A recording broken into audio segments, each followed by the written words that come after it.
Hi friends, അസ്സലാമു അലൈക്കും. Welcome to Jayan triplets. അപ്പോൾ ഞാൻ ഇന്ന് വന്നിട്ടുള്ളത് പറഞ്ഞിട്ടുണ്ടായിരുന്നത് സർവീസിന് സ്റ്റിച്ച് ഇട്ടുകൊണ്ട് അഡ്മിറ്റ് ആയ കാര്യമാണ് ലാസ്റ്റ് പറഞ്ഞു വെച്ചിട്ടുണ്ടായിരുന്നത് കേട്ടോ. അപ്പോൾ സർവീസിന് സ്റ്റിച്ച് ഇട്ട് വെച്ചൊരു മൂന്ന് മാസം കഴിഞ്ഞാരെയാണ് ഈ ഒരു സർവീസിന് സ്റ്റിച്ച് ഇട്ടിട്ടുണ്ടായിരുന്നത്. അത് കഴിഞ്ഞിട്ട് ഞങ്ങൾ ഡോക്ടർ അഡ്മിറ്റ് ആയടുത്തുനിന്ന് ഡിസ്ചാർജ് ചെയ്ത് പോന്നു. അത് കഴിഞ്ഞിട്ട് ഒരു 4-ാം മാസമായപ്പോൾ ഡോക്ടറേക്ക് ചെല്ലാൻ പറഞ്ഞിട്ടുണ്ടായിരുന്നു. അപ്പോൾ അതിനിടയിലൊക്കെ ഒരു ഇഞ്ചക്ഷനൊക്കെ വെച്ചിട്ടുണ്ടായിരുന്നു കേട്ടോ. 2 ഇഞ്ചക്ഷനാണ് വെക്കാനുണ്ടായിരുന്നത്. ഒന്ന് നമുക്ക് ആഴ്ചയിൽ വെക്കാനുള്ളത്, അതുപോലെ തന്നെ വേറൊരു ഇഞ്ചക്ഷൻ എന്ന് പറയുന്നത് ദിവസം വെക്കാനുണ്ടായിരുന്നു കേട്ടോ. എല്ലാ ദിവസവും വെക്കാനുണ്ടായിരുന്നു ഒരു ഇഞ്ചക്ഷനും, പിന്നെ ആഴ്ചയിലെ ഇഞ്ചക്ഷനും ആയിരുന്നു. ഈ ആഴ്ചത്തെ ഇഞ്ചക്ഷൻ പറഞ്ഞാൽ അത്യാവശ്യം നല്ല വേദന ഉള്ളൊരു ഇഞ്ചക്ഷനായിരുന്നു കേട്ടോ. അത് ആഴ്ചയിൽ ഒരു 4 പ്രാവശ്യം വെച്ചാൽ മതി എന്നാണ് അന്ന് ഡോക്ടർ പറഞ്ഞിട്ടുണ്ടായിരുന്നത്. അത് കഴിഞ്ഞിട്ട് ഉള്ളത് ഡെയിലി ഇഞ്ചക്ഷൻ. അത് ഹെപ്പാരിയൻ ആസ്പിരിൻ എന്ന് പറയുന്ന ഒരു ഇഞ്ചക്ഷൻ ആയിരുന്നു.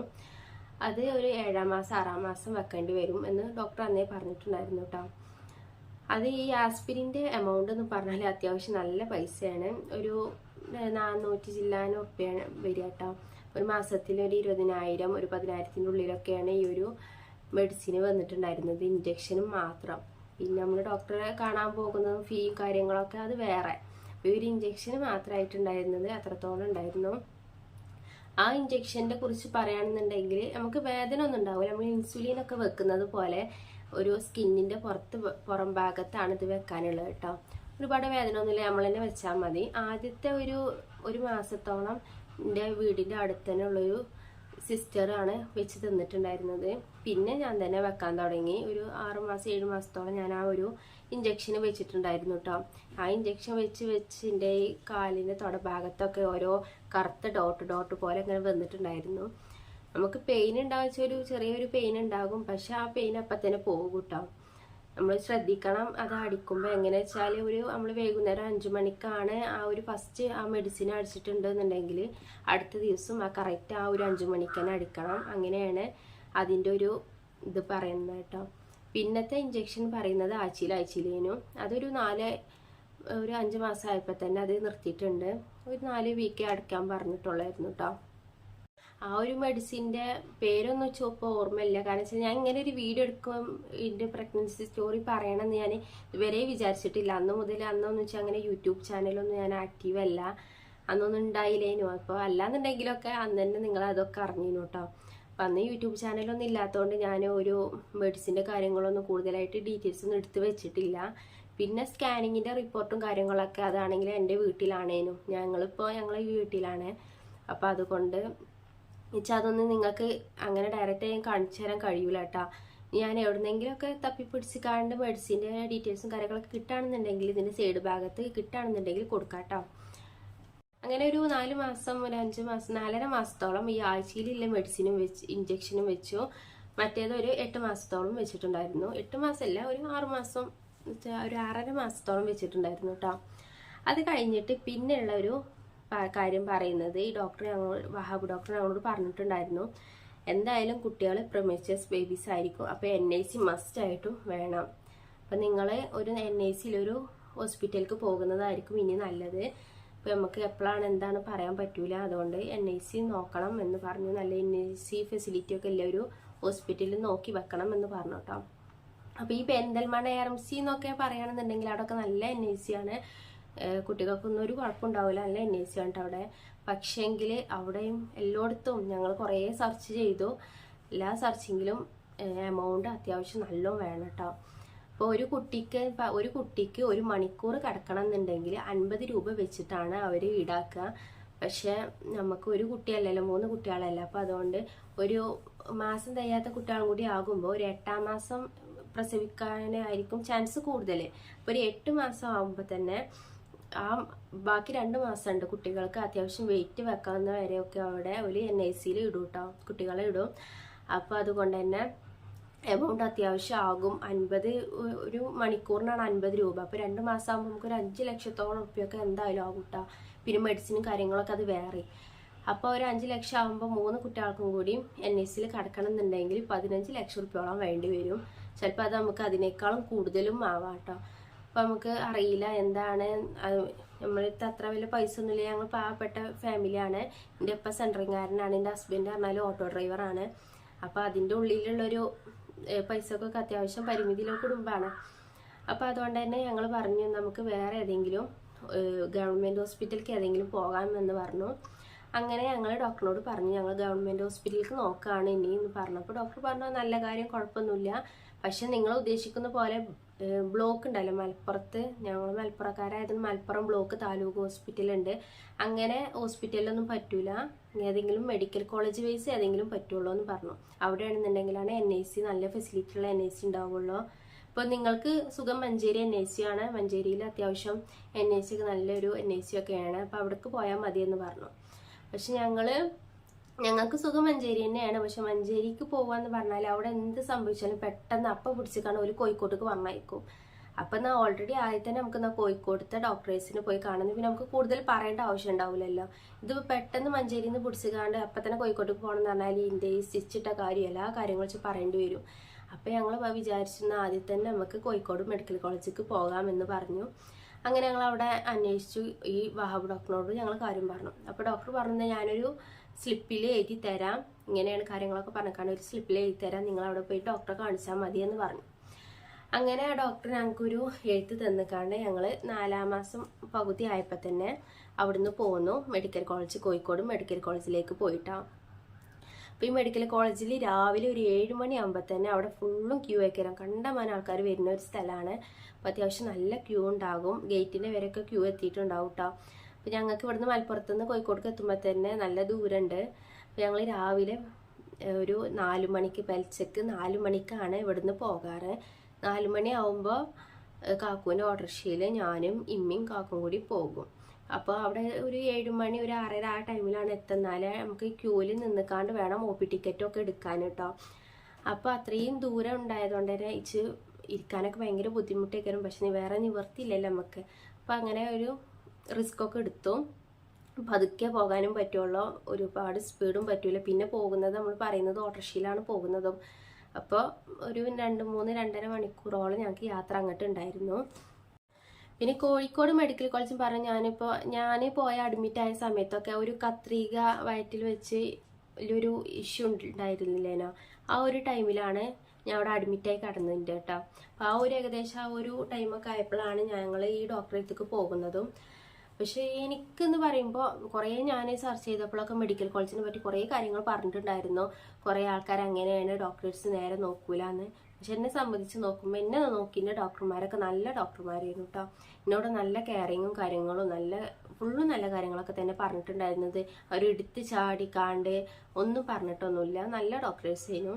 ആ ഡോക്ടർമാരൊക്കെ ഇപ്പോഴും കാണാൻ നല്ല പൂതിൻ്റെ കാര്യം, അത്രയ്ക്ക് നല്ല കെയറിങ് ആയ ഡോക്ടർമാരായിരുന്നു കേട്ടോ അന്ന് അവിടെ ഉണ്ടായിരുന്നത്. ഞങ്ങൾ തിങ്കളാഴ്ച OPയിലാണ് പോയിട്ടുണ്ടായിരുന്നത്.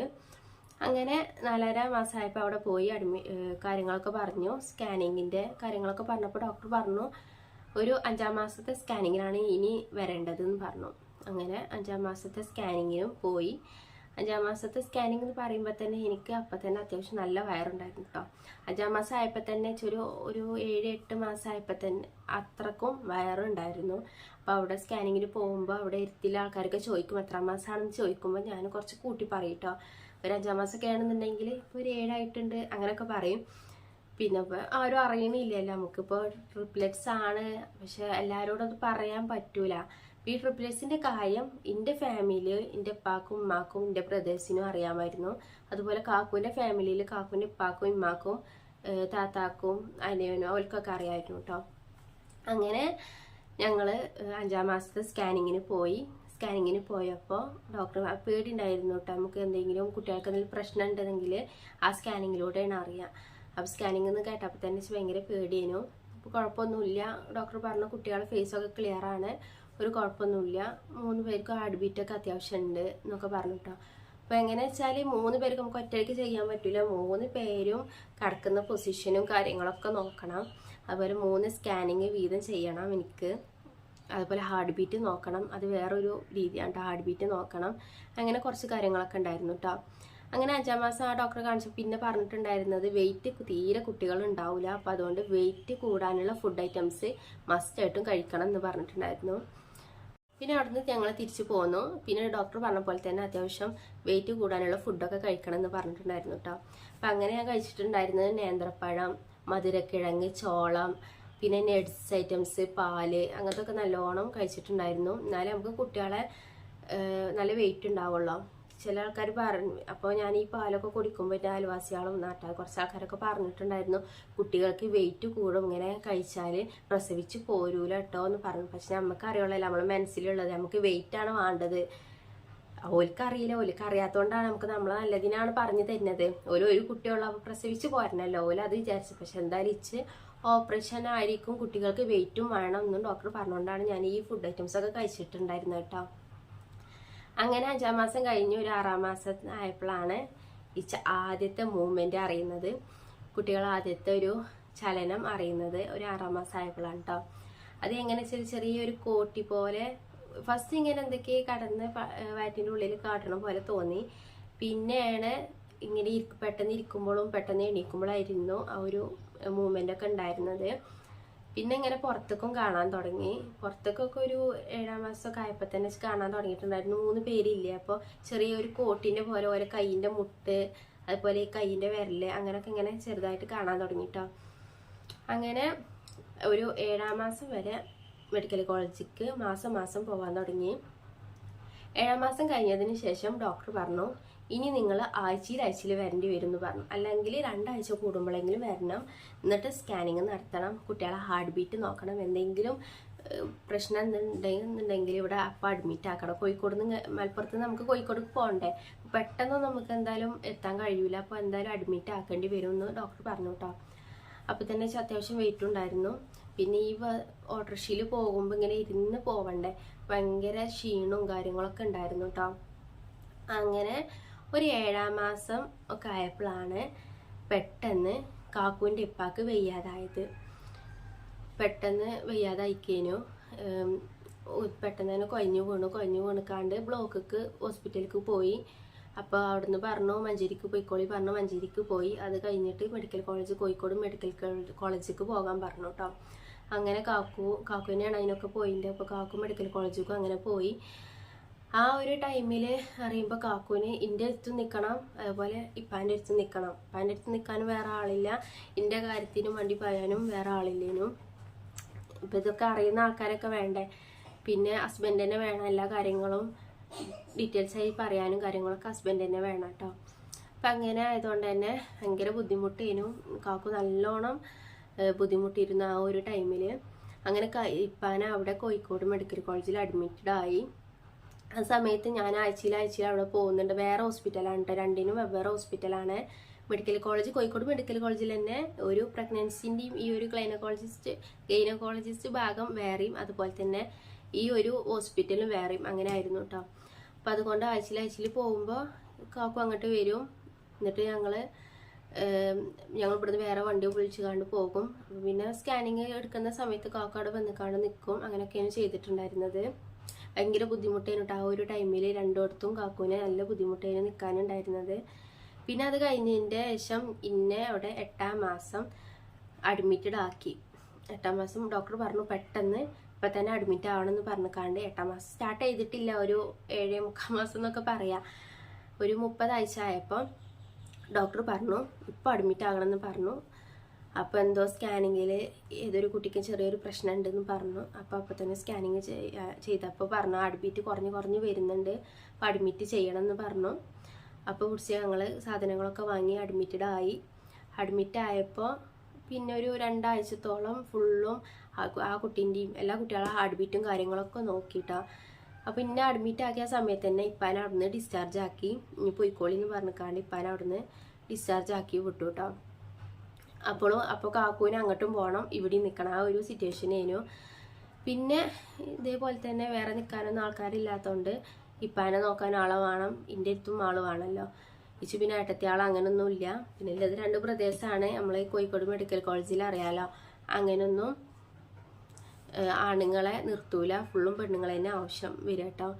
ആണുങ്ങളെ എടുത്ത് ആണുങ്ങൾക്ക് നിൽക്കണതിന് കുഴപ്പമില്ല, പക്ഷെ പെണ്ണുങ്ങളെ എടുത്ത് പെണ്ണുങ്ങളെ നിർത്തുള്ളൂ. അങ്ങനെയാണ് മെഡിക്കൽ കോളേജിലുള്ളത്. എല്ലാ ബ്ലോക്ക് ജില്ലാ ആശുപത്രിയിലൊക്കെ അങ്ങനെ തന്നെ ആയിരിക്കും.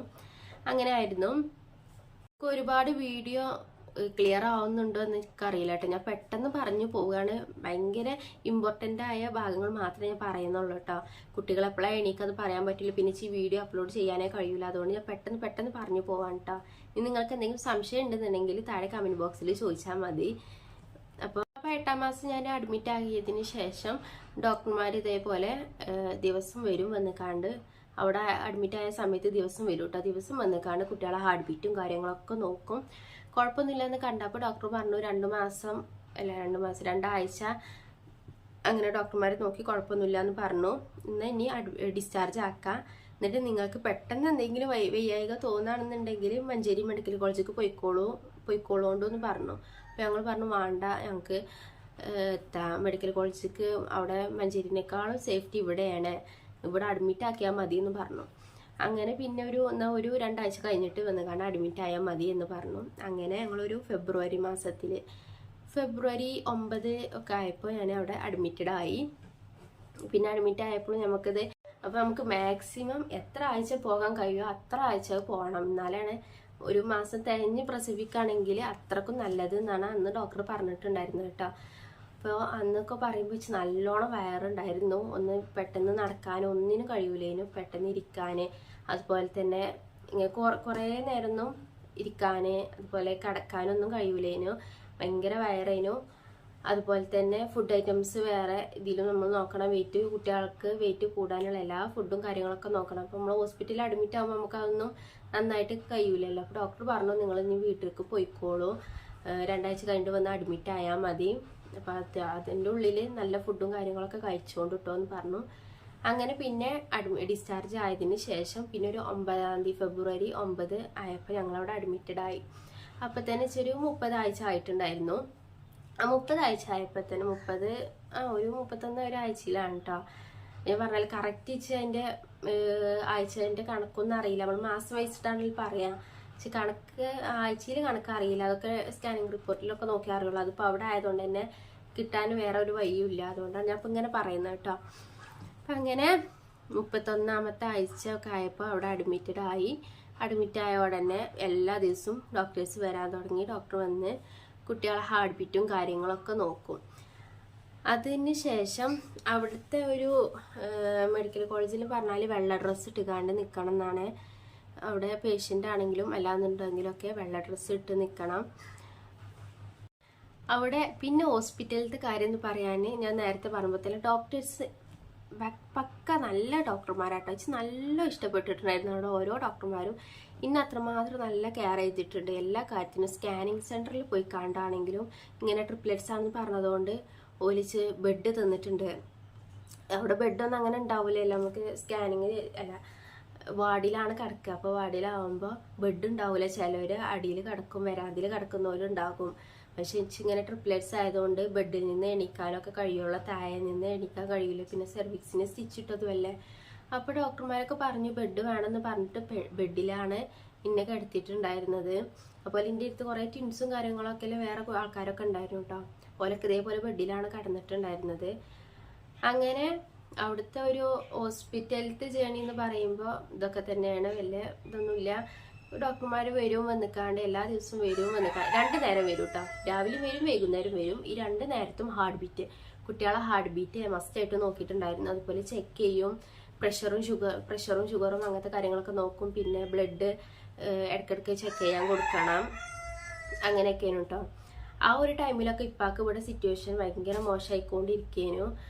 കാക്കൂനിൻ്റെ അടുത്തും വരണം, അവിടെ ഇപ്പാൻ്റെ അടുത്തും ആളില്ലാത്തൊരു അങ്ങനെ ഒരു സിറ്റുവേഷൻ. പിന്നെ അവിടെ ഇപ്പാൻ്റെ അടുത്ത് പിന്നെ ഇമ്മയും താത്താരും നാത്തുമാരും അവരൊക്കെ ഉണ്ടായിരുന്നു, മുത്തച്ഛനും കാര്യങ്ങളൊക്കെ ഉണ്ടായിരുന്നു കേട്ടോ. എന്നാലും ഈ കാക്കുവിന് ഇവിടെ നിൽക്കാനും സമാധാനമില്ല. അവിടെ നിൽക്കുമ്പോൾ ഇവിടുത്തെ കാര്യങ്ങൾ ആലോചിച്ച് കണ്ടും ഒരു സമാധാനം ഉണ്ടാവില്ല. ഇവിടെ നിൽക്കുകയാണെങ്കിൽ അവിടുത്തെ എന്താണ് സിറ്റുവേഷൻ എന്ന് അറിയാത്തതുകൊണ്ട് അപ്പോഴും സമാധാനം ഇല്ലേനു കേട്ടോ. അപ്പോൾ കാക്കുന്ന് പറയുന്നത് 2 നല്ലോണം നിന്നേനു.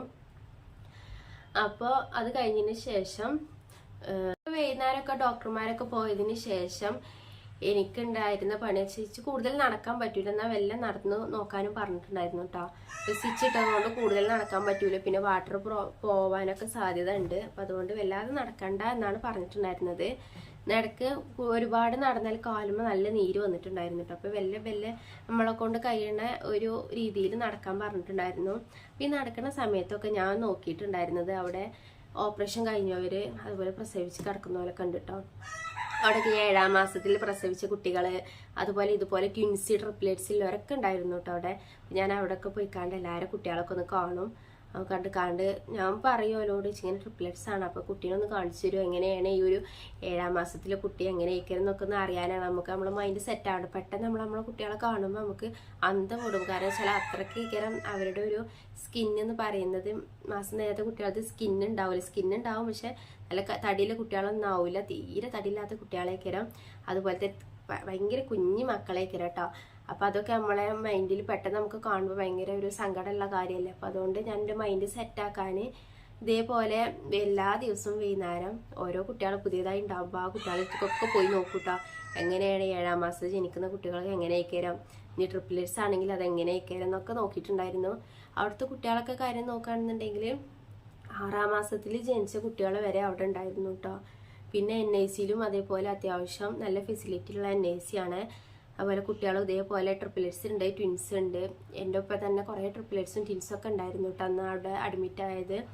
ഇതാണ് എൻ്റെ പ്രഗ്നൻസി ജേർണിനെ കുറിച്ച് എനിക്ക് പറയാനുള്ളത്. ഇത്രയും കുറച്ച് കാര്യങ്ങൾ കേട്ടോ. ഡീറ്റെയിൽസ് ആയിട്ട് ഞാൻ പറഞ്ഞിട്ടുണ്ടെങ്കിൽ ഫുള്ളും കാര്യങ്ങൾ നമുക്ക് പറയാൻ കഴിയില്ലല്ലോ. ഞാൻ കുറച്ച് വീഡിയോസ് ആയിക്കാണ്ടാണ് എൻ്റെ പ്രഗ്നൻസി സ്റ്റോറിയൊക്കെ പറയുന്നത്. കൂടുതൽ പറഞ്ഞാൽ നിങ്ങൾക്ക് കേട്ടിരിക്കണം, നിങ്ങൾക്കും ബോറാകും, പിന്നെ ഭയങ്കര ലെങ്ത് ആവും. അതുകൊണ്ടാണ് ഞാൻ ചെറിയ പാർട്ടായിക്കാണ്ട് മാക്സിമം കുറേ വലിച്ചു നീട്ടാതെ ചുരുക്കി പറയുന്നത് കേട്ടോ. അപ്പോൾ മെയിൻ കാര്യം ഇതൊക്കെ തന്നെയാണ്. അപ്പോൾ 31ാമത്തെ ആഴ്ചയിലാണ് ഇനി അവിടെ അഡ്മിറ്റ് ആക്കിയതിന് ശേഷം 34 ആഴ്ചയും 2 ദിവസമായപ്പോഴാണ് എൻ്റെ ഡെലിവറി നടക്കുന്നത് കേട്ടോ. ഫെബ്രുവരി 9-നാണ് ഞങ്ങൾ 2ാമത്തത് അവിടെ പോയി അഡ്മിറ്റ് ചെയ്തത് കേട്ടോ. അഡ്മിറ്റ് ചെയ്തതിന് ശേഷം അപ്പോൾ തന്നെ സ്കാനിങ് ചെയ്യാൻ പറഞ്ഞിരുന്നു. സ്കാനിങ് ചെയ്തപ്പോൾ സാധാ സ്കാനിങ് ആയിട്ട് ചെയ്തത്. അപ്പോൾ ഡോക്ടർ പറഞ്ഞു ഒരു കുട്ടിക്ക് ചെറിയൊരു ബ്ലഡ് ഫ്ലോൻ്റെ കുറവുണ്ട്. അപ്പോൾ ഒരു സ്കാനിങ് ഉണ്ട്, ഡബിൾ മാർക്കർ സ്കാനിങ് എന്നാണ് അതിൻ്റെ പേര് കേട്ടോ. ആ സ്കാനിങ് ചെയ്താൽ കൂടുതൽ നമുക്ക് അറിയാൻ പറ്റുമെന്ന് പറഞ്ഞു. അപ്പം അങ്ങനെ ആ ഒരു സ്കാനിങ് ചെയ്തു. അപ്പോൾ ആ സ്കാനിങ്ങിലും ഒരു കുട്ടിക്ക് ചെറിയൊരു പ്രോബ്ലം ഉണ്ട്. ഹാർട്ട് ബീറ്റ് എടുക്കാനൊക്കെ ഹാർട്ട് ബീറ്റിൻ്റെ എണ്ണം ഇങ്ങനെ കുറഞ്ഞ് വരികയാണെന്ന് പറഞ്ഞു കേട്ടോ. അപ്പോൾ ഞങ്ങൾ ആകെ ടെൻഷനായി. അപ്പോൾ ഡോക്ടർ പറഞ്ഞു അഡ്മിറ്റഡ് ആക്കാം, എപ്പോൾ വേണമെങ്കിലും ചിലപ്പോൾ ഡെലിവറി നടക്കാൻ സാധ്യത ഉണ്ട് എന്ന് പറഞ്ഞു. അങ്ങനെ അവിടെ അഡ്മിറ്റ് ആയതിന് ശേഷം പിന്നെ അപ്പോൾ ഇച്ചൊരു എനിക്ക് 32 ആഴ്ച ആയിട്ടുള്ളൂ കേട്ടോ. 32 ആഴ്ചയിൽ പ്രഗ്നൻ്റ് ആയിക്കാണ് നിൽക്കുകയാണ് ഞാൻ. ഒരു 7ാം മാസം കഴിഞ്ഞിട്ടും ഇല്ല, 8ാം മാസം കടന്നിട്ടില്ല, ആ ഒരു സ്റ്റേജ് ആയിരുന്നു കേട്ടോ. 7.5 ഒക്കെ ആയിട്ടുള്ളതിനും ആ സമയത്ത് ആണ് ഈ ഒരു പ്രശ്നം വന്നത് കേട്ടോ. അപ്പോൾ കുട്ടികൾ ഭയങ്കര ചെറിയ കുട്ടികളായിരിക്കും, വെയിറ്റൊന്നും തീരെ ഇല്ല കേട്ടോ. ആകെ ഒരു 1 സംതിങ് ഒക്കെ ഉണ്ടാവുള്ളേക്കിനും വെയിറ്റൊന്നും തീരെ ഇല്ലേന് കുട്ടികൾ. അപ്പോൾ ഡോക്ടർ പറഞ്ഞു നമുക്ക് കുട്ടികളെ ഉള്ളിലത്തെ അവയവങ്ങളൊക്കെ നല്ലോണം ഒന്ന് വളരാൻ ഒരു ഇഞ്ചക്ഷൻ ഉണ്ട്, ആ ഇഞ്ചക്ഷൻ അടിക്കേണ്ടി വരും എന്ന് പറഞ്ഞു കേട്ടോ. അങ്ങനെ ആ ഇഞ്ചക്ഷൻ അടിക്കണം എന്നുണ്ടെങ്കിൽ നിങ്ങൾ ICUക്ക് പോകണം. 1.5 ദിവസത്തെ ഒരു പ്രൊസീജിയറാണ് ഈ ഒരു ഇഞ്ചക്ഷൻ എന്ന് പറയുന്നത്. അതിൻ്റെ ഫോട്ടോ ഞാൻ അവിടെ സൈഡിൽ എവിടെയെങ്കിലും കൊടുക്കാം. അതൊരു വലിയ ഒരു ടൂളാണ് കേട്ടോ. നമ്മൾ ഇഞ്ചക്ട് ചെയ്യുന്ന ഒരു സിറിഞ്ച് വെച്ചിട്ടല്ല, ഒരു മെഷീൻ വെച്ചിട്ടാണ് ഈ ഒരു ഇഞ്ചക്ഷൻ നമുക്ക് തരിക കേട്ടോ. അതിന് ഞാൻ ടൂൾ ഇവിടെ സൈഡിൽ എവിടെയെങ്കിലും പിക്ക് കൊടുക്കാം. അപ്പോൾ ഇങ്ങനത്തെ ഇതാണത്. ഭയങ്കര വേദന, ആ ഒരു മരുന്ന് ഇങ്ങനെ കയറുന്ന സമയത്ത് നമുക്ക് നല്ല വേദന ഉണ്ടാവും കേട്ടോ. കുറച്ചീച്ച എങ്ങനെ കയറുള്ളൂ, വളരെ കുറച്ചേ കയറുള്ളൂ കേട്ടോ. അതൊരു ടൈമും ഉണ്ടാകും. അത് കയറി കഴിഞ്ഞിക്കണമെന്നുണ്ടെങ്കിൽ ഒരു അലാറം അടിക്കും കേട്ടോ. അങ്ങനത്തെ ഒരു മെഷീനാണത്. അപ്പോൾ അതിൻ്റെ ഫോട്ടോ ഞാൻ സൈഡിൽ കൊടുത്തിട്ടുണ്ട്. ഈ ഒരു മെഡിസിൻ ഇതെന്തിനാ വെക്കുന്നത് വെച്ചാൽ കുട്ടികൾ, ഞാൻ പറഞ്ഞല്ലോ പ്രൊമീഷ്യസ് ബേബീസ് ആയിരിക്കും, വളർച്ച എത്താതെങ്കിലും ഡെലിവറി നടക്കാന്നൊക്കെ ഡോക്ടർ പറഞ്ഞിട്ടുണ്ടായിരുന്നു. അപ്പോൾ അതിന് മുൻകൂട്ടിക്കാണ് കുട്ടികൾക്ക് ശ്വാസം എടുക്കാനും ബുദ്ധിമുട്ടുണ്ടാകും, ബ്രീത്തിൻ്റെ പ്രോബ്ലം ഉണ്ടാകും. വളർച്ച എത്താത്ത കുട്ടികളായതുകൊണ്ട് തന്നെ അവരുടെ ഉള്ളിലുള്ള ഓരോ അവയവങ്ങൾക്കും വളർച്ച എത്തിയിട്ടുണ്ടാവില്ല. അപ്പോൾ അതൊന്ന് കുറച്ചും കൂടി തരണം ചെയ്യാനാണ്, കുട്ടികൾക്ക് കുറച്ചും കൂടി ബ്രീത്തൊക്കെ എടുക്കാൻ കഴിയാനാണ് ഈ ഒരു മെഡിസിൻ വെക്കുന്നത് കേട്ടോ. അങ്ങനെ ICUയിൽ പോയി മെഡിസിൻ വെച്ചതിന് ശേഷം 1.5 ദിവസം കഴിഞ്ഞിട്ടാട്ടോ പിന്നെ ഞാൻ റൂമിലേക്ക് വരുന്നത്. അപ്പോൾ ഈ മെഡിസിൻ വെക്കുന്ന സമയത്ത് നമുക്ക് ബെഡിൽ നിന്ന് എണീക്കാൻ കഴിയില്ല, ഒന്നിനും കഴിയൂല കേട്ടോ. ഫുഡ് കഴിക്കാൻ തന്നെ ചാരി നിന്നിക്കാണ്ട് ഫുഡ് കഴിക്കുക. ഇനി ബാത്റൂമിലേക്ക് പോകാനുണ്ടെങ്കിലും ബാത്റൂമിലേക്കൊന്നും വല്ലാതെ ഫുഡ് കഴിക്കാൻ അയക്കൂല കേട്ടോ. ടോയ്ലറ്റിലേക്ക് പോകാൻ പാടില്ല എന്നാണ്. അപ്പോൾ ടോയ്ലറ്റിലേക്ക് പോയിട്ടൊന്നുമില്ലേനു. പിന്നെ അതുപോലെ ബാത്റൂമൊക്കെ മൂത്രം ഒഴിക്കാനാകുമ്പോൾ അതിൻ്റെ ഒരു ചെറിയൊരു കപ്പ് ഉണ്ട് കേട്ടോ. ആ കപ്പിലേക്ക് ഒഴിച്ചതിന് ശേഷം അതിൻ്റെ ഒരു മെഷർമെൻറ്റ് ഉണ്ടാകും. ഈ മെഡിസിന് കയറ്റിയതിന് ശേഷം നമ്മൾ യൂറിൻ്റെ മെഷർമെൻറ്റ് ഡോക്ടേഴ്സിന് കൊടുക്കണം കേട്ടോ. അപ്പോൾ എത്ര പ്രാവശ്യമാണ് നമ്മൾ യൂറിൻ പാസ് ചെയ്യണമെന്ന് വെച്ചാൽ അതിൻ്റെ ഒക്കെ മെഷർമെൻറ്റ് അവിടെ പോയിക്കാണ്ട് ഡോക്ടേഴ്സിന് പോയി കൊടുക്കണം. അങ്ങനെ 1.5 ദിവസം കഴിഞ്ഞതിന് ശേഷം മെഡിസിൻ കഴിഞ്ഞതിന് ശേഷം പിന്നീട് റൂമിൽ തന്നെ എത്തിയിട്ടോ. പിന്നെ റൂമിൽ എത്തിയതിന് ശേഷം ഒരു 3-4 ദിവസം കഴിഞ്ഞതിന് എല്ലാ ദിവസവും ഇതേപോലെ ഹാർട്ട് ബീറ്റ് കുട്ടികളെ ഹാർട്ട് ബീറ്റ് നോക്കിയിട്ടുണ്ടായിരുന്നു. അപ്പോൾ ഒരു 3-4 ദിവസം കഴിഞ്ഞതിന് ശേഷം ഡോക്ടർ ഒരായിട്ട് സ്കാനിങ് ചെയ്യാൻ പറഞ്ഞു. ഇത് കണ്ടമാനം സ്കാനിങ് ചെയ്തുകൊണ്ട് കുറേ സ്കാനിങ് ചെയ്തിരിക്കണം. 3 കുട്ടികളായതുകൊണ്ട് അവർക്ക് പ്രത്യേകിച്ച് നോക്കണം. അപ്പോൾ അത്യാവശ്യം നല്ല രീതിയിൽ തന്നെ സ്കാനിങ്ങും ചെയ്തിരിക്കണം. ഓരോ പ്രാവശ്യവും ഹാർട്ട് ബീറ്റും ചെയ്തിട്ടുണ്ടായിരുന്നു കേട്ടോ. അപ്പോൾ ഈ ഒരു 4-5 ദിവസം കഴിഞ്ഞിട്ട് ഇതേപോലെ ഒരായിട്ട് സ്കാനിങ് ചെയ്തു. സ്കാനിങ് ചെയ്തപ്പോൾ ഈ ഒരു കുട്ടിക്ക് പ്രശ്നമുണ്ട് പറഞ്ഞ കുട്ടിക്ക് കുഴപ്പമില്ല, അപ്പോൾ നോർമൽ ആയിക്കുന്നു, അപ്പോൾ ഇനി പേടിക്കേണ്ട ആവശ്യമില്ല എന്ന് പറഞ്ഞു കേട്ടോ. അങ്ങനെ പറഞ്ഞു. ഇനി നമ്മൾ ഹോസ്പിറ്റലായി നിൽക്കുമ്പോൾ ഫുഡ് ഐറ്റംസും കാര്യങ്ങളൊക്കെ നമുക്ക് ഭയങ്കര പിന്നിക്കല്ലേക്കരം. വീട്ടിൽ കഴിക്കുന്നത് പോലെ നമുക്ക് ഫുഡൊന്നും കഴിക്കാൻ കഴിയൂല അവിടുന്ന്. അപ്പോൾ ഡോക്ടർ പറഞ്ഞു ഞാൻ കുറച്ച് ദിവസം കൂടി വീട്ടിൽ പോയിക്കാണ്ട് നല്ല ഫുഡൊക്കെ കഴിച്ചു കാരണം നല്ല ഹെൽത്തി ആയിട്ട് വരണം, എന്നാലും മാത്രമേ നമുക്ക് കുട്ടികളെ നല്ല ഇതിൽ കിട്ടുള്ളൂ കേട്ടോ എന്നൊക്കെ പറഞ്ഞു കേട്ടോ. അങ്ങനെ ഞങ്ങൾ അവിടുന്ന് ഡിസ്ചാർജ് ചെയ്ത് പോന്നു. ഡിസ്ചാർജ് ചെയ്ത് പോകുന്നതിന് ശേഷം ഇവിടെ ഇതേപോലെ തന്നെ ഞാൻ നേരത്തെ മറ്റേ വീഡിയോസിലൊക്കെ പറഞ്ഞ പോലെ തന്നെ ഫുള്ള് ഹെൽത്തി ആയിട്ടുള്ള ഫുഡ് ഐറ്റംസ് ഒക്കെ കഴിച്ചു. പാല്, നേന്ത്രപ്പഴം, അതുപോലെ മധുരക്കിഴങ്ങ്, ചോളം, കുട്ടികൾക്ക് മാക്സിമം വെയിറ്റ് വെക്കാനുള്ള, അതുപോലെ ഈത്തപ്പഴം, ഡ്രൈ ഫ്രൂട്ട്സ്, നട്ട്സ് ഐറ്റംസ് ഒക്കെ കഴിച്ചിട്ടുണ്ടായിരുന്നു കേട്ടോ. കുട്ടികൾക്ക് മാക്സിമം എത്രത്തോളം വെയിറ്റ് വെക്കാൻ പറ്റും അത്രയും വെയിറ്റ് വെപ്പിക്കണം. ഞാൻ പ്രഗ്നൻസി സ്റ്റാർട്ടായപ്പോൾ എൻ്റെ ഒരു വെയിറ്റ് എന്ന് പറയുന്നത് 42 വെയിറ്റ് ആയിരുന്നു ഞാൻ അന്നുണ്ടായിരുന്നത്. പക്ഷെ പ്രഗ്നൻസി ആവണ ആ ഒരു ടൈം ആയപ്പോൾ തന്നെ 72 കിലോ ഉണ്ടായിരുന്നു കേട്ടോ. ഇടയ്ക്കിടയ്ക്ക് സംസാരത്തിൽ ചെറിയ പ്രശ്നങ്ങൾ ഉണ്ടാവും കേട്ടോ. കുട്ടികളെ എണീക്കുന്നതിന് മുമ്പ് പെട്ടെന്ന് പറഞ്ഞു തീർക്കണം. അതാണ് ഞാൻ അർജന്റിൽ പറഞ്ഞു പോവാം കേട്ടോ. അപ്പോൾ ചില പേര് പാർട്ട് 7 വന്നിട്ടില്ല, ബാക്കി പാർട്ട് പെട്ടെന്ന് ഇടിയിട്ടൊന്നോ പറഞ്ഞിട്ടുണ്ടായിരുന്നു. അതുകൊണ്ടാണ് ഞാൻ വളരെ പെട്ടെന്നാണ് ഇത് പറയുന്നത് കേട്ടോ. ആർക്കെങ്കിലും ബുദ്ധിമുട്ടുണ്ടെങ്കിൽ ക്ഷമ ചോദിക്കുകയാണ്. ഇനി നിങ്ങൾക്ക് ഞാൻ പറയുന്നത് ക്ലിയർ ആയിട്ടില്ല എന്നുണ്ടെങ്കിൽ താഴെ കമൻറ്റ് ബോക്സിൽ പറഞ്ഞാൽ മതി കേട്ടോ. അപ്പോൾ ഞാൻ അതിനനുസരിച്ച് ഞാൻ നിങ്ങൾക്ക് കമൻറ്റ് ബോക്സിൽ അല്ല എന്നുണ്ടെങ്കിൽ വേറൊരു വീഡിയോ ആയിക്കാണ്ട് ചെയ്യാം കേട്ടോ. അപ്പോൾ അങ്ങനെ ഞങ്ങൾ അവിടുന്ന് ഡിസ്ചാർജ്. അപ്പോൾ ഈ ബ്ലഡ് ഫ്ലോ കുട്ടികളുടെ ഒരു കുട്ടിക്ക് കുറയാൻ കാരണം എന്താ വെച്ചാൽ അതുവരെ ഞാൻ ഈ ഹെപ്പാരിൻ്റെ ഇഞ്ചക്ഷൻ ചെയ്തിട്ടുണ്ടായിരുന്നു. അപ്പോൾ പെട്ടെന്ന് ഡോക്ടർ പറഞ്ഞു ഇനി അത് ചെയ്യേണ്ട ആവശ്യമില്ല എന്ന് പറഞ്ഞിട്ടുണ്ടായിരുന്നു. അതുകൊണ്ട് ആ ഒരു ഇഞ്ചക്ഷൻ സ്റ്റോപ്പ് ആക്കിയിരുന്നു കേട്ടോ. ആ സ്റ്റോപ്പ് ആക്കിയതുകൊണ്ടാണ് കുട്ടിക്ക് ഇതേപോലെ ചെറിയൊരു പ്രോബ്ലം ഉണ്ടായത്. ഈ ഒരു ഹെപ്പാരിൻ്റെ ഇഞ്ചക്ഷന് എന്തിനാണ് ചെയ്യുന്നത് വെച്ചാൽ നമ്മുടെ ബ്ലഡ് ക്ലോട്ട് ആവാതെക്കാനാണ് ഈ ഒരു ഇഞ്ചക്ഷൻ ചെയ്യുന്നത് കേട്ടോ. അതുകൊണ്ടാണ് പെട്ടെന്ന് നിർത്തിയപ്പോൾ വന്ന ഒരു ചെറിയൊരു വേരിയേഷനോട് ആയതുകൊണ്ടാണ് ഇങ്ങനെ ഒരു പ്രശ്നം ഉണ്ടായത്. പിന്നെ അത് നോർമലായി കുട്ടികൾ പിന്നെ അതുമായിട്ട് ഒന്ന് അഡ്ജസ്റ്റ് ചെയ്യാൻ തുടങ്ങി കേട്ടോ. അത് കഴിഞ്ഞതിന് ശേഷം ഞാൻ ഡെലിവറിക്ക് പോകുന്നത് മാർച്ച് 20-നാണ് കേട്ടോ. നമ്മൾ ഈ ബറാത്ത് നോമ്പിൻ്റെ ആ ഒരു സമയത്തൊക്കെയാണ് ഞാൻ പിന്നീട് അഡ്മിറ്റ് ആവാൻ പോകുന്നത്. അങ്ങനെ മാർച്ച് 20-ന് പോയതിന് ശേഷം ഡോക്ടർ പറഞ്ഞു ഇനി എന്തായാലും ഇവിടുന്ന് പോകുമ്പോൾ 3 കുട്ടികളെയും കൊണ്ടേക്കരം പോവാന്ന് പറഞ്ഞിട്ടുണ്ടായിരുന്നു കേട്ടോ. അന്ന് വെച്ചാൽ 33 ആഴ്ചയൊക്കെ ആയിട്ടുണ്ട്, 32-33 ആഴ്ച ആയിട്ടുണ്ട് കേട്ടോ.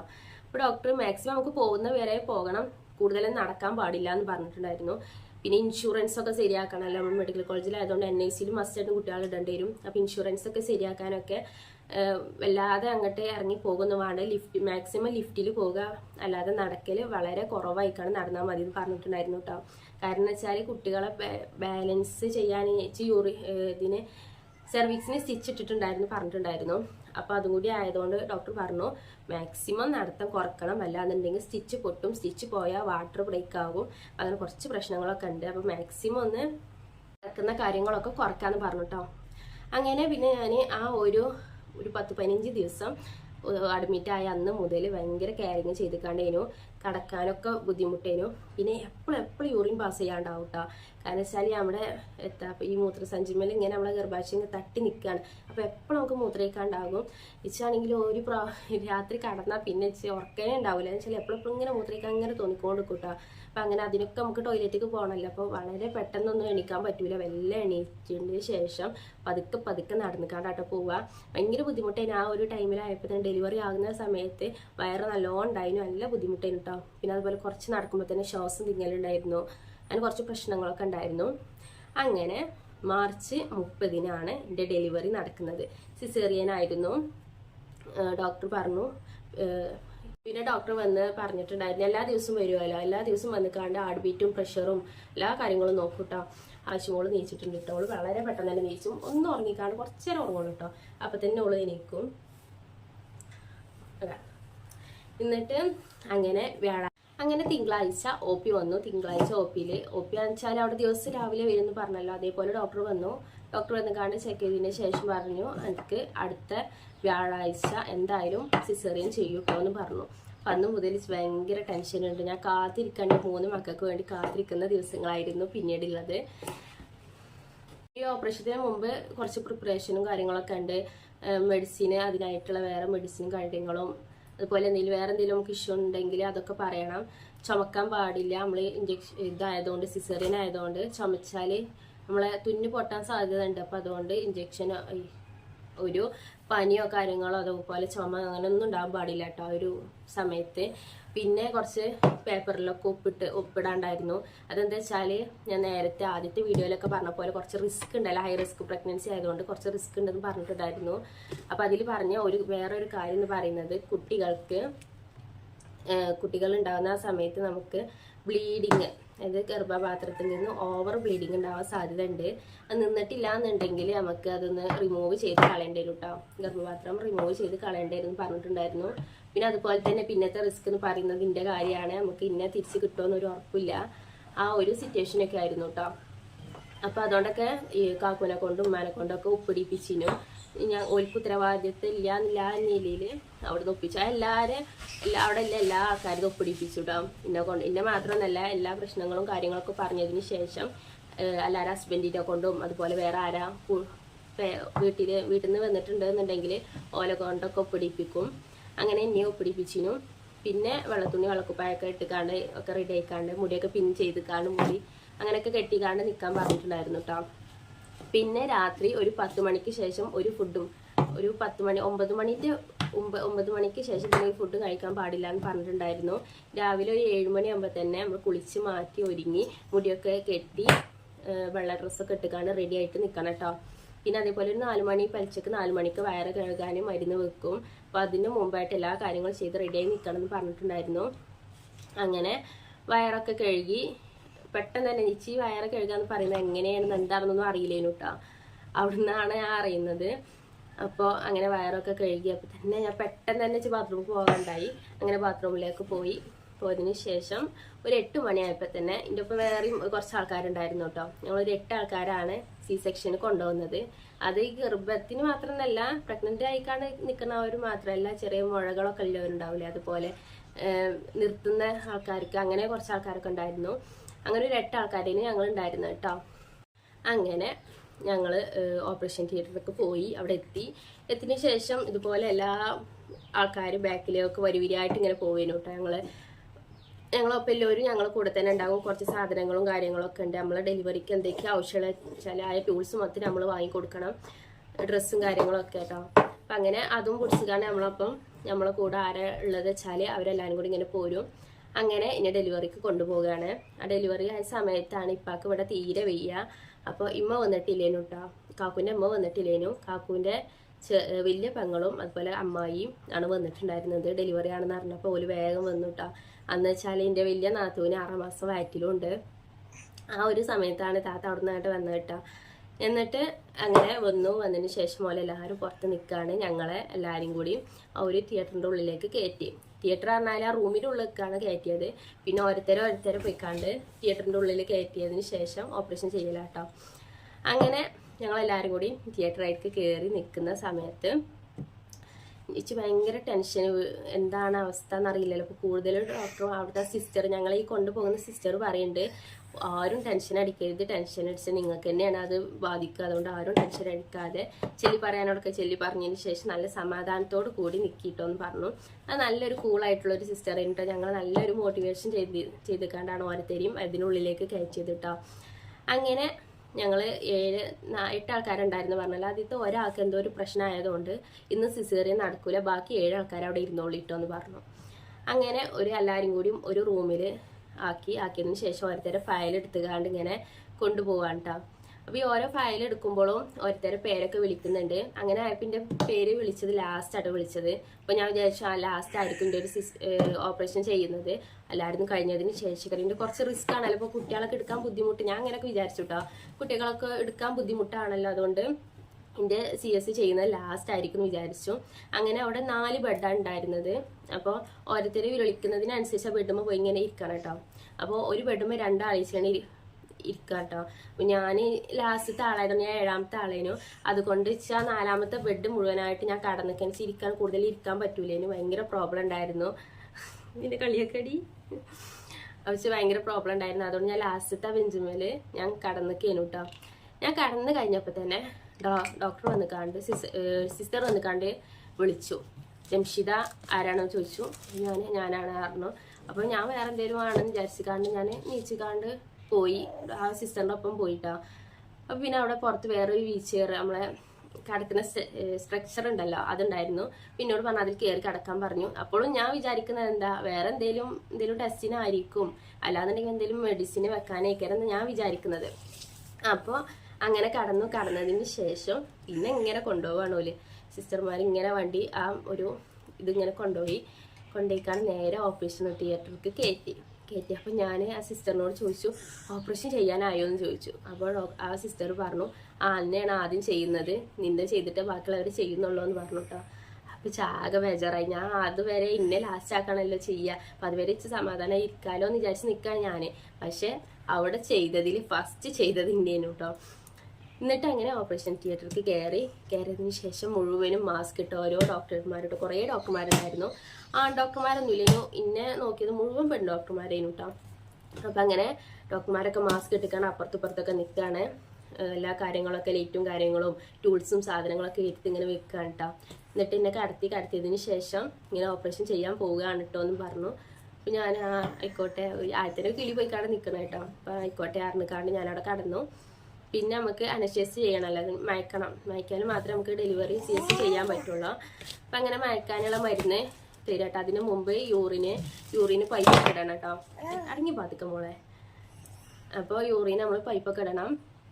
അങ്ങനെ പിന്നെ എല്ലാ ഡോക്ടർമാരും ഞാൻ അങ്ങനെ നോക്കിച്ച് ഭയങ്കര പേടി, സ്റ്റിച്ച് ഇട്ടത് ഓൽക്ക് അറിയോ, അങ്ങനെ ഒരു ടെൻഷനായിട്ടോ. സ്റ്റിച്ചിട്ട് അറിഞ്ഞിരിക്കണോ, അന്ന് വേറെ എന്തെങ്കിലും പ്രശ്നം വെച്ച് 3 കുട്ടികളൊന്നും അറിയാതെയാണോ വലിയ ഈ CS ചെയ്യുന്നത്, അങ്ങനെയൊക്കെ ഞാൻ വിചാരിച്ചു. അങ്ങനെ ഞാൻ എൻ്റെ ടെൻഷനും എൻ്റെ ഈ ഒരു പേടിയും ബേജാറൊക്കെ കണ്ടപ്പോൾ ഒരു സിസ്റ്റർ ഇങ്ങനെ മാസ്ക് ഊരിക്കാണ്ട് പറഞ്ഞു എന്തിനാ ജംഷിദ പേടിക്കുന്നത്, ഞങ്ങളാണിത് പറഞ്ഞു. അപ്പം കുറച്ച് സമാധാനം. ആ സിസ്റ്റർ ആ ഒരു ഡോക്ടറെ കണ്ടപ്പോൾ സമാധാനം. കാരണം വെച്ചാൽ ഞാൻ മെഡിക്കൽ കോളേജിൽ വന്ന അന്ന് മുതൽ ഇന്നെ കണ്ട ഒരു ഡോക്ടറായിരുന്നു കേട്ടോ. അത് അപർണ എന്നാണ് ആ ഡോക്ടറിൻ്റെ പേര്. അപ്പം പിന്നെ അത്യാവശ്യം ഒരു സമാധാനമായി. അപ്പോൾ ഈ ഒരു ഡോക്ടറെങ്കിലും ഉണ്ടല്ലോ എന്ന് വിചാരിച്ചു. അപ്പം ഞാൻ ഡോക്ടറിനോട് കാര്യം പറഞ്ഞു, ഞാൻ വേറെ ഏതെങ്കിലും ഡോക്ടർമാരാണെന്ന് വിചാരിച്ച് പേടിച്ച് നിൽക്കുകയാണ്, ഈ സ്റ്റിച്ചിൻ്റെ കാര്യമൊക്കെ അറിയുമെന്ന് അറിയില്ലല്ലോ എന്നൊക്കെ പറഞ്ഞേ. അപ്പോൾ എല്ലായിടത്തും ബാക്കിയുള്ള എല്ലാ ഡോക്ടർമാരും വന്നു, ഓരോരുത്തരും ഇങ്ങനെ മാസ്ക് ഇങ്ങനെ കഴിച്ചു കിട്ടാം. അപ്പം മാസ്ക് കഴിച്ചപ്പോൾ 5 ഡോക്ടർ എഴുതാണ്ടായിരുന്നു. ആ 5 ഡോക്ടർമാരും ഞാൻ ഈ മെഡിക്കൽ കോളേജിൽ കയറി അന്ന് മുതൽ ആ ഒരു ഡെലിവറി നടക്കുന്ന സമയം വരെ പരിശോധിച്ച ഡോക്ടർമാർ മാത്രം ഉള്ളതിന് കേട്ടോ അവിടെ. അപ്പം ചോല കണ്ടപ്പോൾ നല്ല സമാധാനമായി. കാരണം വെച്ചാൽ നമ്മളായിട്ടൊന്നും അവരോട് പറയേണ്ട ആവശ്യമില്ല, എല്ലാ കാര്യങ്ങളും അവർക്ക് അറിയാം കേട്ടോ. പക്ഷെ കുറച്ച് സമാധാനമായി. അങ്ങനെ എന്നോട് പറഞ്ഞു CS ചെയ്യാൻ പോവുകയാണെന്ന് പറഞ്ഞു. മരുന്ന് വെച്ചു, മയക്കാനുള്ള മരുന്ന് വെച്ചിട്ടോ. മയക്കാൻ നമ്മൾ ഉറങ്ങൂല, നമ്മൾ താഴെ ഒരു നെഞ്ഞിൻ്റെ താഴെ മുതൽ ഒന്നും നമുക്ക് അറിയില്ല കേട്ടോ, മരവിച്ച പോലെ ആയിരിക്കും. അങ്ങനെ ആ ഡോക്ടറെ മെഡിസിൻ വെച്ചിക്കാണ്ട് അതൊരു ഡോക്ടറായിരുന്നു കേട്ടോ. നമ്മൾ നട്ടലിൻ്റെ ബാക്കിൽ മാക്സിമം നമ്മളിങ്ങനെ ഒടിഞ്ഞ് നിർത്തിക്കാണ്ട് നട്ടലിൻ്റെ ബാക്കിൽ വന്നിക്കാണ്ട് ആ ഒരു ഇഞ്ചക്ഷൻ വെക്കേരം. സൗണ്ട് ഉണ്ടോയെന്ന് അറിയില്ല കേട്ടോ, മോളിങ്ങനെ ഇടയ്ക്കിടയ്ക്ക് സംസാരിക്കുന്നുണ്ട്. അപ്പോൾ അങ്ങനെ ഒരു ഇഞ്ചക്ഷൻ ഇട്ട് വെച്ചിട്ടുണ്ടായിരുന്നു. മാക്സിമം വയറ് അധികം ഉണ്ടായതുകൊണ്ട് തന്നെ കൂടുതൽ വയറ് പിടിക്കാൻ കഴിഞ്ഞിട്ട് കാലിങ്ങനെ നമ്മൾ നെഞ്ഞത്തേക്ക് മുട്ടിക്കാൻ കഴിയൂലേനു. മാക്സിമം ഒഴിച്ച് വെച്ചിക്കാണ്ട് അങ്ങനെ ഇഞ്ചക്ഷൻ ചെയ്തു. ആ ഇഞ്ചക്ഷൻ ചെയ്ത ഉടനെ തന്നെ പിന്നെ ഓല് തൊടുന്നത് ഒന്നും അറിയണില്ലേനു കേട്ടോ. പിന്നെ ഫുള്ളും ഇങ്ങനെ നേരെ കിടക്കാൻ പറഞ്ഞു. കിടന്നതിന് ശേഷം ഒരു തണുത്ത ഒരു ടൂള് വെച്ചിട്ട് നമ്മൾ ഈ കൗത്തിൻ്റെ ഇവിടെ ഇങ്ങനെ വെച്ചു കേട്ടോ. വെച്ച് ഭയങ്കര തണുപ്പ്. അപ്പോൾ എന്നോട് ചോദിച്ചു എന്താ ഫീൽ ചെയ്യണോ ചോദിച്ചു. ഞാൻ പറഞ്ഞു തണുപ്പ് ഫീൽ ചെയ്യുന്നുണ്ടെന്ന് പറഞ്ഞു. പിന്നെ അത് കഴിഞ്ഞതിന് ശേഷം നമ്മളെ നെഞ്ഞിന് താഴെ അയക്കാണ്ട് ആ ഒരു ഇത് വെച്ചു കേട്ടോ. അപ്പോൾ ഇപ്പോഴും ചോദിച്ചു. അപ്പോൾ ഞാൻ പറഞ്ഞു ഇപ്പോഴൊന്നുമില്ല, അപ്പോൾ എനിക്കൊന്നും ഫീൽ ചെയ്യാനില്ല പറഞ്ഞു. അപ്പോൾ അതുവരെയാണ് ആ ഒരു തരിപ്പിച്ച് വെച്ചിട്ടുള്ളത്. അപ്പോൾ ഡോക്ടർ പറഞ്ഞു കുഴപ്പമില്ല, ഇനി നമുക്ക് ഇങ്ങനെ ചെയ്യാം, CS ചെയ്യാൻ പോവാൻ കേട്ടോ എന്ന് പറഞ്ഞു. എന്നിട്ട് എൻ്റെ മുഖത്തൊക്കെ ഒരു ഇത് വെച്ച് ഒരു ശീല ഒരു തുണി ഇട്ടുകാണ്ട് എൻ്റെ മുഖം ആകെ കവർ ചെയ്തു. നമ്മൾ കണ്ണ് മാത്രം അതിൻ്റെ ഉള്ളിൽ കൂടി കാണും കേട്ടോ. അങ്ങനെ കവർ ചെയ്തു. പിന്നെ അതുപോലെ ഓല് പറയുന്ന അത് എടുക്കുക എന്ന് പറയുന്നത് മുഴുവൻ നമുക്ക് കേൾക്കാൻ പറ്റും. കാരണം വെച്ചാൽ നമുക്ക് നമ്മൾ ഉറങ്ങണല്ലോ, മയങ്ങല്ലല്ലോ. അടങ്ങി പതുക്കെ നമ്മൾ മയക്കിയിട്ടില്ല. അങ്ങനെ ഒരു മെഡിസിൻ വെച്ചാണ് തരിപ്പിച്ചിട്ടാണ്. അതുകൊണ്ട് തന്നെ ഒരു പറയുന്നതൊക്കെ വെച്ച് കേൾക്കാമായിരുന്നു കേട്ടോ. പിന്നെ അങ്ങനെ ഡോക്ടർമാർ പറഞ്ഞു ഒക്കെ യൂറിന് പാസ് ചെയ്യാനുള്ള ഒരു ട്യൂബ് ഇട്ടു. ഭയങ്കര ഇതുണ്ട്. ഈ കുട്ടി ഉണ്ടായതുകൊണ്ട് ഓള് ഇടയ്ക്കിടയ്ക്ക് സൗണ്ട് ഉണ്ടാകുമ്പോൾ ഓളൊരു ബാലൻസ് ചെയ്തുകൊണ്ട് പറയാനുള്ളതും കിട്ടണില്ല. ഒരു സിറ്റുവേഷൻ ആട്ടോ. എല്ലാവരും ക്ഷമ ചോദിക്കുകയാണ്. അപ്പം അങ്ങനെ CS ചെയ്യാൻ തുടങ്ങി. CS എങ്ങനെ ചെയ്യാൻ എല്ലാവർക്കും അറിയാലോ. നമ്മൾ അടിവയറ്റിൽ ഇങ്ങനെ ഓരോ ലെയർ ഇങ്ങനെ കീറിയതിന് ശേഷമാണ് കുട്ടികളെടുക്കുക. അങ്ങനെ കുറച്ച് നേരം കഴിഞ്ഞതിന് ശേഷം 8:42 എൻ്റെ ആദ്യത്തെ മോനെ എടുത്തു, റെയ്നുവിനെ എടുത്തപ്പോൾ നല്ല കരച്ചിലുണ്ടായിരുന്നു. ആ കരച്ചിൽ കേട്ടപ്പോൾ തന്നെ എന്തൊക്കെയോ ഒരു നമുക്ക് സന്തോഷവും സങ്കടവും ഒക്കെ പാടൊക്കെ വരുന്ന സിറ്റുവേഷനേനു കേട്ടോ. ഒരുപാട് നാള് നമ്മൾ കുറെ പ്രാർത്ഥിച്ചതിന് ശേഷം 2 വട്ടം അബോഷനൊക്കെ ആയി പോയതിന് ശേഷം കിട്ടുന്നതാണ്. അപ്പൊ അതിന് അത്യാവശ്യം നല്ലൊരു സന്തോഷവും സങ്കടമൊക്കെ ഒപ്പം വന്നിട്ട് എന്റെ കുട്ടിനെ കാണാൻ പറ്റില്ല എന്നുള്ളൊരു ഇതുണ്ടായിരുന്നു. പിന്നെ അതിനൊരു ബേജാറും പേടിയുണ്ടായിരുന്നു. ഇപ്പൊ കുട്ടികളെ കാണാതെ ഞാൻ പിന്നേറ്റ് പഠിച്ച വിളിക്കോ എന്നുള്ളൊരു പേടിയൊക്കെ ഉണ്ടായിരുന്നു ടച്ച്. അങ്ങനെ 8:42 റൈനുവിനെ എടുത്തതിന് ശേഷം ഡോക്ടർ പറഞ്ഞു കൺഗ്രാജുലേഷൻസ്, ആൺകുട്ടിയാണ് കേട്ടോ എന്ന് പറഞ്ഞു കേട്ടോ. വെച്ച് ഭയങ്കര ഇതായി. എന്നിട്ട് എൻ്റെ ഇങ്ങനെ മുകളില് റെയിനുവിനെ വെച്ച് കാണിച്ചു തന്നു. അത് കഴിഞ്ഞതിന് ശേഷം ഒരു കുറച്ച് നേരം കഴിഞ്ഞതിന് ശേഷമാണ് ഫൈസുവിനെ എടുക്കുന്നത്. ഓനെ 8:44 എടുക്കുന്നത്. ഓനെ എടുത്തപ്പോഴും ഡോക്ടർ പറഞ്ഞു കുഴപ്പമൊന്നുമില്ല, കുട്ടി കുഴപ്പമൊന്നുമില്ല, ആൺകുട്ടിയാണെന്ന് പറഞ്ഞു കേട്ടോ. അതിനുശേഷം 8:45 ഇവളെടുക്കുന്നത്. ഇവളെടുത്തുകാണ്ട് ഡോക്ടർ പറഞ്ഞു കൺഗ്രാജുലേഷൻസ്, ഇത് പെൺകുട്ടിയാണ് കേട്ടോ എന്ന് പറഞ്ഞു കേട്ടോ. പക്ഷെ ഭയങ്കര സന്തോഷമായി. വെച്ചാൽ പഠിച്ച പറയുമ്പോൾ 2 ആൺകുട്ടിയും ഒരു പെൺകുട്ടിയും. അതേപോലെ തന്നെ അതായത് എൻ്റെ കാക്കൂൻ്റെ ഉപ്പ വെയ്യാതെ കിടക്കണതിന് മുമ്പ് തന്നെ ഞങ്ങൾക്ക് 3 കുട്ടികളാണ് വയറ്റിലുള്ളത് എന്ന് പറഞ്ഞാൽ അന്ന് പറഞ്ഞ കാര്യമാണ് കേട്ടോ. 2 ആണും ഒരു പെണ്ണും അയക്കരുത്. അതേപോലെ തന്നെ ആയി. ഇതേപോലെ ഡോക്ടർമാർ പറഞ്ഞപ്പോൾ ആദ്യം ഇപ്പം പറഞ്ഞ ആ ഒരു ഇതാണ് കേട്ടോ വന്നത്, 2 ആണും ഒരു പെണ്ണും ആണെന്ന്. അങ്ങനെ എൻ്റെ ഡെലിവറി സ്റ്റോറി ഇതാണ്. പിന്നെ ആ 3 ആഴ്ച കാണിച്ചു തന്നതിന് ശേഷം പിന്നെ എന്നോട് പറഞ്ഞു ഇനി അവിടെ കണ്ണടച്ചുകാണ്ട് ഉറങ്ങിക്കോന്ന് പറഞ്ഞു. അങ്ങനെ കുറച്ച് നേരം കഴിഞ്ഞപ്പോൾ തന്നെ ഞാനൊന്ന് മയങ്ങിപ്പോയി കേട്ടോ. മയങ്ങിയതിന് ശേഷം ഞാൻ അതിന് മുമ്പ് ഞാൻ ഡോക്ടർമാരോട് ചോദിച്ചു കുട്ടികൾക്കൊന്നും കുഴപ്പമില്ലല്ലോ എന്ന് ചോദിച്ചു. കുട്ടികൾക്കൊന്നും ഒരു കുഴപ്പമില്ല, അതുപോലെ നിനക്കും വലിയ പ്രശ്നങ്ങളും കാര്യങ്ങളൊന്നും ഇല്ല കേട്ടോ എന്ന് പറഞ്ഞു. പിന്നെ സമാധാനമായിട്ടോ. എന്നിട്ട് അവിടെ എന്നോട് മയങ്ങാൻ പറഞ്ഞു. അൽഹംദുലില്ലാ ഞാൻ 3 കുട്ടികളുടെ ഉമ്മയായിട്ടാ. 2 ആണും ഒരു പെണ്ണും ആയിക്കാണ്ടുള്ള 3 കുട്ടികളുടെ ഒരു ഉമ്മയായി. അൽഹംദുലില്ലാ പഠിച്ചവനോട് എത്ര നന്ദി പറഞ്ഞാലും മതിയാവില്ല കേട്ടോ. ഒരു കുട്ടിക്ക് വേണ്ടി ചോദിച്ചിട്ട് 3 കുട്ടികളൊപ്പം തന്നതിന് ആ ഒരു ഭാഗ്യം എന്ന് പറയുന്നത് വേറെ തന്നെയാണ് കേട്ടോ. ഒരു പ്രാവശ്യം നമ്മളെ ഉമ്മ എന്ന് വിളിക്കുന്നതിന് പകരം എനിക്ക് 3 പേരാണ് ഒപ്പം എന്നെ ഉമ്മ എന്ന് വിളിക്കുന്നത് കേട്ടോ. അപ്പം അതുകൊണ്ട് ഭയങ്കര സന്തോഷമുണ്ട്. അതിന് ശേഷം പിന്നെ ഒരു കുറച്ച് നേരം കഴിഞ്ഞപ്പോഴാണ് ഞങ്ങളെ വേറൊരു റൂമിലേക്ക് മാറ്റിയിട്ടോ. റൂമിലേക്ക് മാറ്റിയപ്പോൾ ഞാൻ പറഞ്ഞല്ലോ നല്ലൊരു തണുപ്പില്ല റൂമേനു. അതുകൊണ്ട് വല്ലാതെ തണുപ്പൊന്നും സഹിച്ചാൻ കഴിഞ്ഞിട്ടില്ലേനു. അപ്പോൾ ഡെലിവറി സ്റ്റോറി ഇത്രയേ ഉള്ളൂ കേട്ടോ. ഇനി ഇതിൻ്റെ പാർട്ട് 8 ഞാൻ വരുന്നുണ്ട് കേട്ടോ ഇൻഷാല്ലാ. ഇപ്പോൾ കുട്ടികളുടെ വെയിറ്റും കാര്യങ്ങളും അതൊക്കെ ഈ ഒരു വീഡിയോയിൽ തന്നെ പറയാൻ ശ്രമിക്കാം. അത് കഴിഞ്ഞിട്ട് ഇനി ഞാൻ അടുത്ത പറയുന്നത് പ്രസവം കഴിഞ്ഞതിന് ശേഷം ഞാൻ അനുഭവിച്ച കുറച്ച് കാര്യങ്ങളും അതുപോലെ തന്നെ മക്കളുടെ NIC സ്റ്റോറി ആട്ടോ. അപ്പം അതുവരേക്കും ബൈ, അസ്സലാമു അലൈക്കും.